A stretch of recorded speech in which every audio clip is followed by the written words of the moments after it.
At a slave auction in the American South, a mother stands gripping her child's hand. The auctioneer's voice cuts through the crowd. A bid is placed. The child is sold alone. In seconds, a family bond built by love is erased by law. This was not an exception. It was a system. By design, slavery did not just exploit labor, it shattered black families. Generation after generation, what was taken that day could never be fully returned. In the world of American slavery, family did not exist in the eyes of the law. Enslaved parents and their children were not recognized as human relationships, but as movable property items that could be bought, sold, traded, or inherited at any moment. A mother's love carried no legal weight.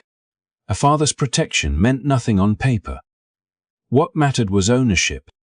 On plantations and in towns across the South, families lived with a constant, unspoken fear. Any morning could bring an overseer's call. Any afternoon could end with a name written into a ledger. Children could be taken without warning, not because of wrongdoing, but because a debt needed to be paid or an estate divided. For enslaved parents, every goodbye risked becoming the last. This system was deliberate. By denying legal recognition to black families, slavery made separation easy and resistance harder. Love became a vulnerability. Hope had to be quiet. Parents taught their children strength and obedience at the same time, and knowing survival often meant emotional restraint. Yet even under these conditions, families formed. Bonds deepened, and identity endured. This story is not just about laws and records, it is about people who held on to one another in a system designed to erase them. Understanding this reality helps us see slavery not only as forced labor, but as a sustained attack on family, memory, and belonging. If stories like this matter to you, support the channel by liking the video and subscribing. Each interaction helps bring these overlooked histories to light, ensuring they are remembered, understood, and never ignored again. Because enslaved families had no legal protection, the public auction became the most terrifying place their lives could lead. What began as a household, built quietly in the margins of a plantation, could end in a single afternoon beneath the sound of a raised voice and a falling hammer. These auctions were not rare disruptions but routine mechanisms of the system, and they turned private family bonds into public transactions. Parents often arrived without knowing what would happen next. A husband might stand beside his wife, a child clutching a parent's leg, all of them hoping that staying close would somehow protect them. But hope had no authority there. Names were called, bodies inspected, and prices announced. The order was efficient, almost casual, as if the people on the platform were no different from tools or livestock. There was rarely time for explanation, and almost never permission to say goodbye. One moment a family stood together. The next, they were divided by ownership. Children were especially vulnerable. Many were sold simply because they were valuable or because separating them made adults easier to control. Parents learned to read subtle signs in the crowd, the tone of the auctioneer, the direction a buyer walked, because those details could mean everything. When a child was taken, the parent remained standing, unable to follow, unable to intervene, forced to watch as distance replaced touch. These moments did not fade quickly. They became memories carried for a lifetime, shaping how love, trust, and loss were understood. For husbands and wives, auctions erased promises made in secret ceremonies that held deep meaning but no legal power. A marriage recognized by the community meant nothing once a price was offered. Partner could be sold to another state, another plantation, another future entirely, leaving behind unanswered questions and a grief that had no place to be expressed openly. Silence became a form of survival. These separations were not accidents or exceptions. They were a direct result of a system that refused to see black families as real families. The auction enforced that idea with brutal consistency. reminding everyone present that no bond was stronger than ownership. Yet even in these moments, enslaved people resisted in quiet ways. Through memory, through whispered names, and through the determination to remember those who were taken.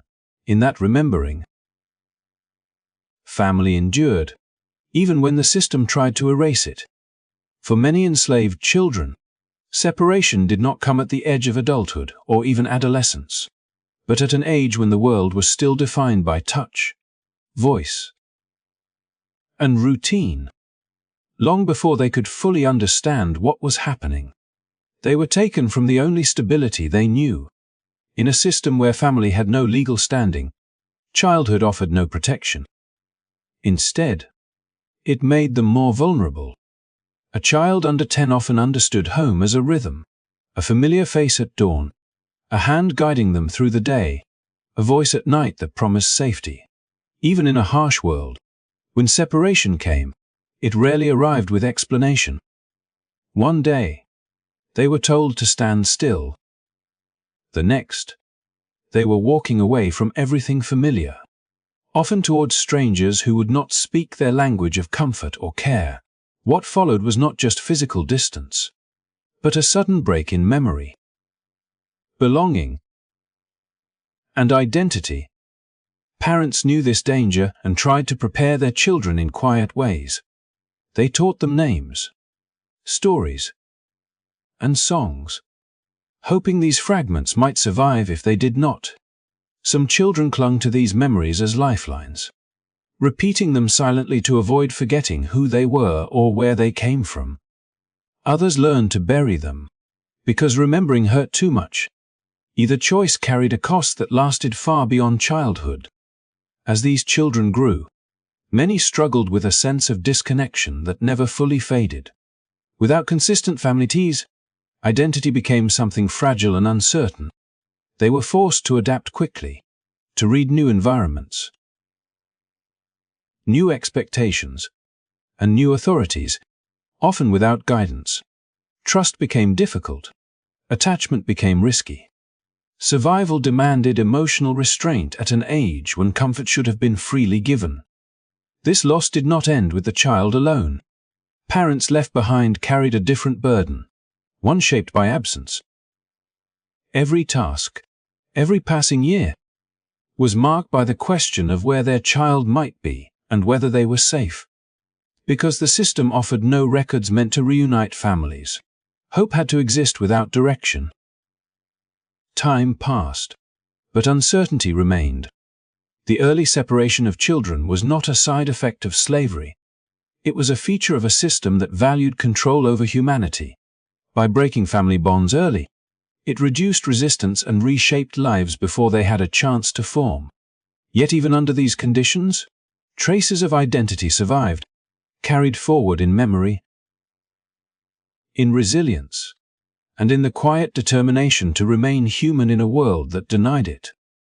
Within the system that denied families legal recognition and treated separation as routine, enslaved women carried a burden that reached into the most intimate parts of life. Their ability to give birth was not viewed as a personal experience, but as an economic function. Motherhood, which should have belonged to choice and care, was absorbed into a structure that measured human life by future value. Children were not only welcomed with love, they were counted, recorded, and anticipated as additions to an owner's holdings. For these women, pregnancy unfolded under constant pressure. It was shaped by expectations they did not set and outcomes they could not control. A child might bring brief joy, a sense of continuity in a world defined by loss, yet that same child represented vulnerability. From the moment of birth, the future was uncertain. Love had to exist alongside the knowledge that separation was always possible, sometimes inevitable. This tension defined motherhood under slavery. These experiences connected directly to the patterns already woven into enslaved family life. Children taken at young ages, marriages broken without warning, and parenting shaped by fear rather than security all converged here. Mothers often understood that attachment itself carried risk, Yet withholding love was impossible. Instead, they learned to love urgently, fully, and in the present, knowing tomorrow was never guaranteed. Every shared moment mattered because it might be the last. Despite these conditions, enslaved women worked quietly to protect what they could not secure by law. They taught children names, stories, and values that existed beyond ownership.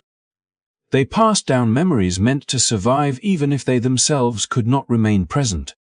In doing, they shaped identity in ways that resisted reduction to property. Motherhood became a space of emotional defiance, even when it was exploited materially. The system relied on this contradiction. It demanded reproduction while disregarding the emotional cost. It benefited from care without recognizing it. Yet the strength of enslaved women complicated that design.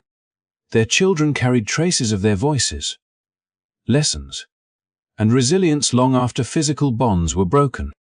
Community networks often stepped in when mothers were taken away, preserving fragments of connection that might otherwise have vanished.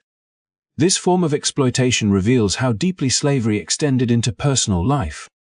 It was not limited to labor in fields or homes. It reshaped relationships, emotions, and futures. By turning motherhood into a mechanism of control, the system attempted to claim power over both body and legacy. Still, it never fully succeeded. Identity continued to move through generations, carried by memory rather than permission. In this way, the story of enslaved women and motherhood is inseparable from the broader narrative of families torn apart and rebuilt through resilience. It shows how survival was not only physical, but emotional and cultural. Even when choice was stripped away, care endured. Even when motherhood was exploited, it remained a source of strength, shaping lives that extended far beyond the intentions of those who sought to control it. Within the world of slavery, marriage existed only in the spaces that law refused to recognize. Enslaved couples formed unions through shared vows, community witness, and deep emotional commitment. Yet none of it carried legal weight. What they built together could be undone instantly, not by conflict or choice, but by a transaction. Ownership, not love, determined whether a marriage could continue. These unions were often created under fragile conditions. Couples stole moments at night or during brief pauses in labor to speak about a future they were never guaranteed. Elders within the enslaved community sometimes presided over simple ceremonies, offering words of blessing that affirmed dignity even when the law denied it. For those involved, these marriages were real, meaningful, and binding. They provided companionship, mutual care, and a sense of stability in a life shaped by uncertainty. Yet the absence of legal protection meant that every marriage lived under a shadow. An owner's financial needs, a death, or a decision to relocate could result in one partner being sold away. There was no appeal, no recognition of the bond being broken. A husband might be sent miles away without warning. A wife could be transferred to another plantation overnight. The separation was final not because love ended, but because the system allowed no space for it to continue. This constant threat shaped how couples loved one another. Many learned to treasure the present without making promises about tomorrow. They avoided speaking of long-term plans, not because they lacked hope, but because hope could become unbearable if taken away. Love existed, but it had to be guarded carefully, expressed quietly, and sometimes restrained to survive emotionally. When separations occurred, they left wounds that could not be openly acknowledged. Grief had to be carried privately, folded into daily labor, hidden from those who held power. Some partners waited for years, believing reunion might still be possible. Others eventually formed new unions, not as replacements, but as acts of survival in a system that demanded endurance. Memory became the only place where the original marriage could continue to exist. These broken unions also affected children, who learned early that even the strongest bonds could be temporary. The instability of marriage reinforced the larger message of slavery. Nothing truly belonged to them, not even each other. And yet, within that harsh reality, the very act of marrying became a quiet form of resistance. To choose one another, to commit emotionally despite the risks, was a declaration of humanity in a system built to deny it. The story of enslaved marriage reveals how deeply slavery invaded personal life, turning love into something conditional and fragile. But it also reveals resilience. Even without recognition, even under constant threat, enslaved people continued to form bonds, to care, and to remember. In doing, they preserved a sense of self and connection that no bill of sale could fully erase. The constant fear of separation did not remain confined to moments of sale or departure. It settled into everyday life, shaping how enslaved parents raised their children and how families learned to survive emotionally. From the earliest years, love was taught alongside caution. Affection existed, but it was often measured, not because parents felt less, but because they understood how quickly attachment could be turned into pain. Parents learned to prepare their children for a world where permanence could not be promised. They taught them practical skills early, encouraged obedience to authority, and emphasized emotional strength, knowing that these traits might one day protect them if they were forced to face life alone. Comfort was offered, but always with an awareness that the parent might not be there tomorrow. This awareness shaped a form of parenting focused on resilience rather than security. Children absorbed these lessons quietly. They learned to watch adults closely, to read tone and mood, and to adapt quickly to change. Attachment became something careful and controlled. Trust was earned slowly and sometimes withdrawn just as slowly, because trusting too deeply carried risks. Emotional restraint was not coldness, it was protection. It allowed children to endure uncertainty without collapsing under its weight. As families experienced repeated losses, these coping strategies did not disappear. They were carried forward, passed from one generation to the next through behavior rather than words. Even after legal slavery ended, the habits formed under constant threat remained. Parents who had once lived with the fear of losing their children raised the next generation with an emphasis on self-reliance and emotional control. These patterns made sense in a world where safety had never been guaranteed. The impact of this emotional inheritance was complex.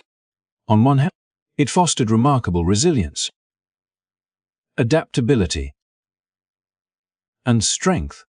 Families learned how to endure hardship, rebuild after loss, and maintain dignity in difficult conditions. On the other hand, it created distance, making open expressions of vulnerability harder to sustain. Love was present, but often expressed through action rather than words, through protection rather than reassurance. These survival strategies were not signs of broken families. They were evidence of families responding intelligently to relentless pressure. They reflected a deep understanding of risk and a commitment to preparing children for realities beyond parental control. What might appear as emotional distance from the outside was, in truth, a form of care shaped by experience. By tracing how fear influenced parenting and attachment, we see how slavery extended its reach far beyond the moments of physical separation. It shaped emotional lives, family dynamics, and intergenerational behavior long after chains were removed. Yet within these patterns, there remained a powerful determination to nurture, guide, and protect. Even when the system demanded emotional sacrifice, families found ways to pass on strength, identity, and the hope that survival itself was an act of resistance. Despite the system designed to erase their bonds, enslaved people found ways to hold on to one another and to themselves. When laws denied family and auctions scattered loved ones, identity did not disappear. It adapted. In the spaces slavery could not fully control, kinship networks emerged, built not only on blood, but on shared care, memory, and survival. On plantations and in quarters where separation was always possible, people redefined what family meant. Elders became guardians to children whose parents had been taken away. Neighbors stepped into roles of protection, guidance, and emotional support, creating extended networks that replaced what the system had destroyed. These relationships were not temporary comforts. They were essential structures that allowed people to endure loss without losing themselves entirely. In a world that treated individuals as replaceable, these networks insisted that every person belonged to someone. Stories became another form of resistance. Without written records to preserve their histories, enslaved people relied on oral tradition to carry names, places, and experiences forward. Parents and elders told children where they came from, who their relatives were, and what had been taken from them. These stories were shared quietly, often at night, woven into songs, prayers, and everyday conversation. Memory became a living archive, protecting identity from disappearance. Naming traditions carried similar power. Children were sometimes given names that honored lost relatives, ancestors, or places remembered from earlier generations. Even when an owner imposed a new name, the community often preserved a private one, used among family and trusted friends. These names connected the present to the past, reminding children that their identity existed beyond ownership. To remember a name was to resist forgetting, and forgetting was exactly what the system demanded. These acts of preservation were subtle, but they were deliberate. They allowed enslaved people to maintain a sense of continuity even when physical separation was unavoidable. A child sold away might still carry a parent's story. A spouse forced to leave might live on through a shared name or remembered song. Though bodies were divided, identity traveled. The strength of these traditions also shaped how communities healed. When separation occurred, grief did not have to exist in isolation. Others stepped in to listen, to remember, and to affirm that loss mattered. Collective memory softened individual pain, offering a sense that no one's story ended simply because they were no longer present. In this way, kinship and tradition became emotional shelter. What makes these acts especially powerful is that they were never guaranteed to succeed. Stories could fade, names could be changed, networks could be broken again. Yet people continued to build them, knowing the risk, because preserving identity was essential to survival. Resistance did not always look like escape or confrontation. Often, it looked like remembering. Through kinship networks, oral histories, and naming traditions, enslaved people asserted their humanity in a system that denied it daily. They refused to become anonymous, refused to let separation define the limits of their existence. Even when families were torn apart, identity endured, carried quietly from one generation to the next, waiting to be recognized long after the system that tried to erase it had fallen away. When slavery formally ended, freedom did not bring immediate reunion. For countless families, emancipation marked the beginning of a new and painful journey, the search for those who had been taken years, sometimes decades, earlier. Parents looked for children who had been sold away while still young. Siblings searched for one another across states they had never chosen to leave. Husbands and wives followed rumors, names, and fading memories, hoping that freedom might succeed where bondage had failed. Across the country, newly freed people placed notices in newspapers, visited towns they had only heard described, and spoke to strangers who might recognize a name or a face. These searches were acts of hope shaped by long experience with loss. Records were incomplete or non-existent. Names had been changed, and time had altered appearances. Many searches ended without answers, yet the effort itself mattered. It affirmed that family bonds had never disappeared, only been interrupted. This legacy of searching did not end with that generation. The absence of clear family records left lasting gaps in Black family histories, shaping how descendants understand their past. Questions about origins, surnames, and lineage remain common, not because families failed to remember, but because the system was designed to prevent remembering. The impact of those separations still echoes in genealogical research, oral history, and cultural memory today. Yet within this unfinished search lies resilience. Families preserved what they could through stories passed down across generations. Names, places, and fragments of memory became bridges between past and present. These narratives are more than personal history. They are evidence of endurance. They remind us that survival did not erase loss, but it did refuse silence. This story, From Separation to Survival, reveals the true cost of a system that treated families as disposable. It also reveals something equally powerful: the determination to reconnect, to remember, and to honor relationships that were never meant to be broken. Freedom did not restore what was taken, but it allowed families to claim their right to seek, to mourn, and to tell their own stories. Thank you for listening and for taking the time to engage with this history. If this story helped deepen your understanding or moved you in any way, please support the channel by liking the video and subscribing.